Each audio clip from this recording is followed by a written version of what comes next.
Oi, gente! Olá, meus amores! Boa tarde! Tudo bem? Podemos começar? Hoje a gente vai começar as nossas atividades na apostila de História, tá? A gente vai dar um fechamento em tudo que a gente já vem estudando, que a gente vem conversando, né, nas aulas de História. E hoje a gente vai fechar o assunto. A gente já tem aí conversado bastante sobre história, sobre muitas coisas importantes que a gente já conseguiu compreender nas nossas aulas de história. Tia Sheila hoje vai fechar esse assunto. E Tia Sheila fez alguns cartazes com algumas informações. Coloquei aí na plataforma também para você ler, para você observar, para você entender todo o nosso assunto. Na verdade, para você lembrar, porque é um assunto que a gente já vem conversando há muito tempo. Coloquei também um vídeo para você, né, sobre o assunto da nossa aula de hoje. Um vídeo para você também estar compreendendo todo o nosso assunto. E junto agora, com Tia Sheilinha, a gente vai ler, a gente vai estar conversando, a gente vai estar batendo um papo aqui para lembrar de algumas coisas e de algumas informações novas também. O primeiro cartaz que Tia Sheila fez foi esse aqui, aonde está escrito assim: quem constrói a história? Aí tem a resposta: qualquer pessoa, ou seja, crianças ou adulto. Então, na verdade, Tia Sheila já falou isso. Cada um de nós estamos construindo a nossa história. Então, desde o momento que você nasce até o momento que você morre, você está construindo a sua história. E como Tia Sheila já falou isso aqui, né? O seu primeiro aniversário, o primeiro dia que você foi para a escola, o dentinho que caiu, o primeiro dentinho, né?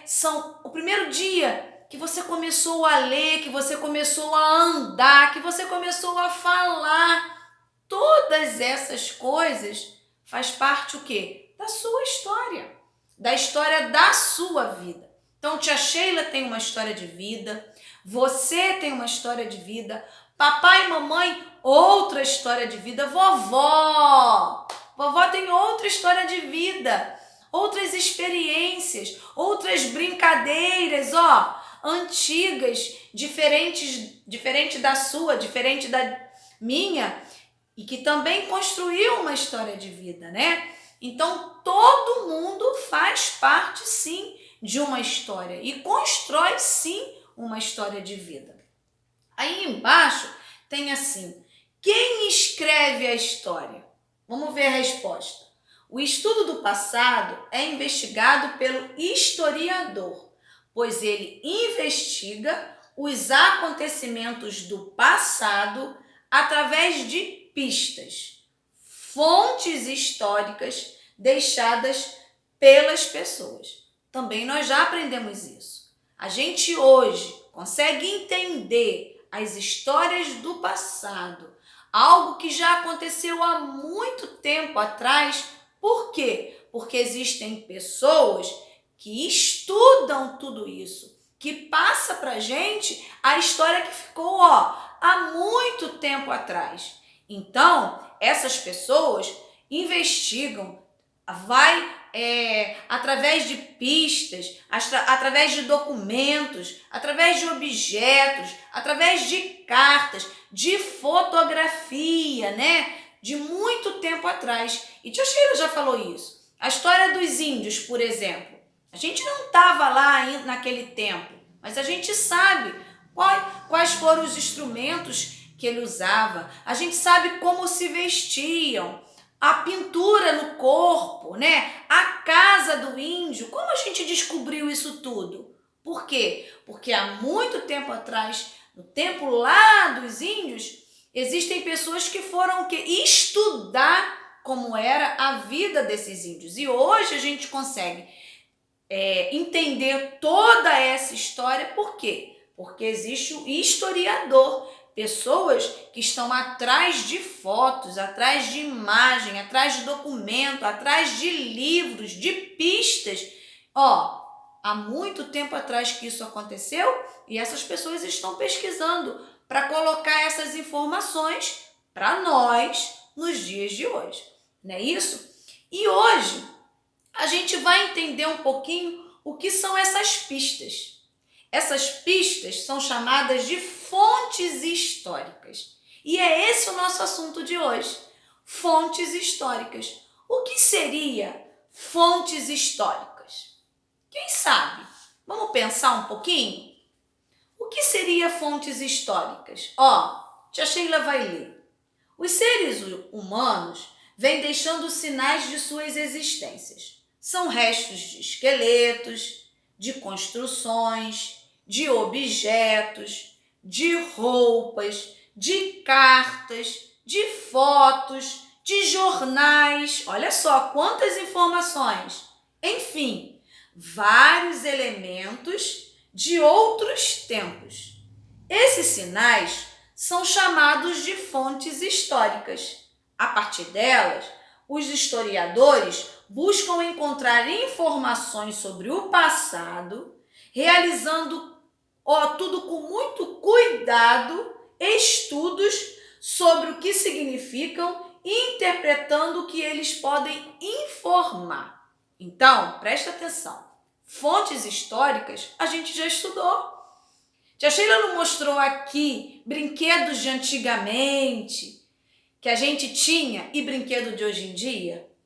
Tia Sheila já não mostrou a roupinha do filho dela, que faz parte da minha história? Então, esses objetos, a foto, já estava esquecendo. Lembra da máquina que tia Sheila mostrou do avô que filmava? Uma máquina antiga que tia Sheila mostrou aqui. Isso são fontes históricas.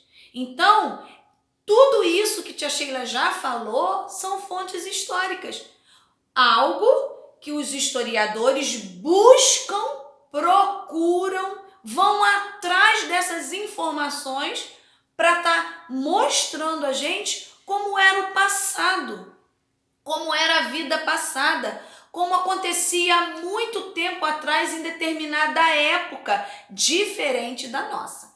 Para a gente entender o passado, para a gente descobrir o que tinha no passado, existem o quê? As fontes históricas, que são fotos, que são objetos, que são cartas, que são roupas, que são esqueletos. A gente vê muito isso aonde?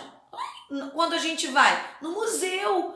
Quantas coisas antigas e muito antigas a gente observa e vê lá no museu, né? Aquelas informações foram historiadores, foram pessoas que se dedicaram a buscar essas fontes históricas.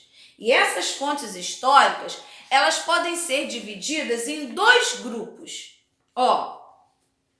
Fontes materiais e fontes imateriais. Então agora a gente vai descobrir o que são fontes materiais e fontes imateriais. Vamos lá? Vou ler. Fontes materiais não são escritas e podem ser armas, construções, vestimentas, brinquedos, pinturas, objetos, esculturas e entre outros e outros e outros. Então presta atenção. Primeira fonte que a gente está aprendendo hoje são fontes materiais. Essas não têm escritas. Então elas são armas antigas que a gente vê, construções, pirâmides, por exemplo. Olha, uma construção, igreja. Quantas igrejas que a gente vê antigas, né? Outra construção. Vestimentas, roupas. Existem locais que a gente vai, principalmente museu mesmo, que a gente vê aquela roupa antiga, de antigamente, que a gente começa a rir. Por quê? Porque é muito diferente da nossa, não é? Calçados, quantas pessoas que a gente vê antigamente que vestiam roupas, muito diferente da nossa, usava coisas diferentes da nossa. Objetos, brinquedos, o brinquedo de antigamente não é o brinquedo de hoje. Então, tudo isso são fontes materiais. E o que seria fontes imateriais? Vamos ver? Podemos ler? Vou lá, hein? São as tradições culturais de um povo, lendas, crenças e festas populares. Essas já são fontes imateriais. Histórias contadas, há muito tempo atrás, do Saci Pererê, do Mula Sem Cabeça. Não tem isso, pessoal? Então, isso são lendas, são histórias contadas de um povo, há muito tempo atrás. Outra coisa, as festas populares. Quantas vezes a gente vai viajar e depois que a gente viaja vai visitar locais onde existem festas populares daquele povo, da tradição daquele local. Isso são fontes imateriais. Então, essas tradições, essas lendas, essas crenças, né? Pessoas que também acreditam em coisas diferentes da nossa, tudo isso são fontes imateriais. Então, guarda aí, hein? São 2 tipos de fontes que a gente está aprendendo hoje. 2 tipos de fontes históricas. Uma, materiais, e a outra, imateriais. Tá bom? Então, são 2 tipos de fontes que a gente está aprendendo. Agora, tem o último cartaz aqui que a gente vai descobrir que as fontes materiais, as fontes históricas, elas podem ser divididas em alguns grupos. Então, vamos descobrir os grupos que são divididos as fontes históricas. Primeiro grupo, fontes escritas. O que são isso? Os documentos. A gente estudou. A gente estudou o documento que a gente, quando sai do hospital, a gente já sai com um documento para a gente ter uma certidão de nascimento. A gente estudou do título de eleitor, a gente estudou da carteira de motorista. Tudo isso são fontes históricas, documentos que fazem parte da nossa história, que são fontes escritas. Por quê? Porque tem escrita mesmo, porque elas são documentos que a gente consegue escrever. Então são os documentos, as certidões, as cartas, quantas coisas, antigamente as cartas nem eram escritas com essa caneta, a gente sabe disso, você também sabe disso, era aquela caneta que botava tinta para escrever essas cartas. Isso são fontes históricas. Testemunhos, livros, testamentos, jornais, revistas e tantas outras coisas escritas. Então, a primeira fonte histórica que a gente está vendo aqui são fontes escritas, que tem a escrita mesmo. Fontes não escritas, pedras, cerâmicas, objetos, roupas. O que tia Sheila falou? Tia Sheila já falou sobre isso. Às vezes a gente vê um prato antigo, uma xícara antiga. Isso são fontes históricas não escritas. Por que não escritas? Porque aqui não tem a escrita. São objetos, São pedras que a gente encontra no meio do caminho, antigas, são cerâmicas, são objetos, Isso aí é uma fonte histórica. A outra são fontes audiovisuais, que aí é o cinema, é a televisão, é a música. Por quê? Porque áudio, que a gente está vendo aí que tem fala, tem som, tá bom? E fontes visuais, o nome já fala, de visão, são imagens, pinturas, fotografias, anúncios de jornais e publicidades. e entre outros. Então, fontes visuais, porque a gente consegue observar através de fotos, através de imagens, através de um quadro, uma pintura de um quadro. E o último, fontes orais. O quê? São registros de entrevistas e relatos falados. Orais porque é oral, oralmente. Então, são fontes orais. Essas fontes orais já são com falas, tá bom? Então, através de registros, de falas, de entrevistas e de relatos que a gente falados mesmo, de conversas, ok? Então, a gente já viu aqui, alguns tipos de fontes históricas. E eu vou lembrar e vou repetir. Fontes escritas, fontes não escritas, fontes visuais, fontes audiovisual e fontes orais. Tá bom? Então, esses são os tipos, alguns tipos de fontes históricas. Agora sim, agora que tia Sheila já leu, tia Sheila vai aí na nossa apostila.